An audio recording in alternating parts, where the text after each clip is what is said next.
Hey everyone, and welcome back to another video. And in this video, I'm going to show you how to add a phone number to a form on Typeform. Now this video is going to be particularly useful for individuals. Let's say that you're interested in acquiring people's phone numbers. How do you actually go ahead and do that on Typeform?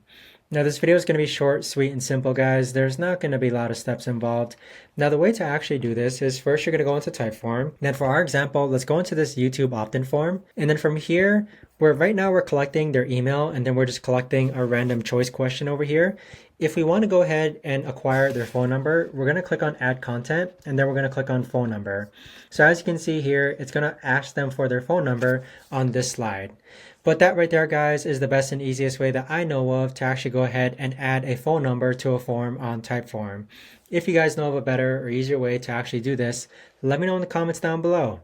And if you haven't signed up for Typeform just yet, you can use my link down below in order to sign up. Thanks so much for watching, and I'll see you guys all in the next video.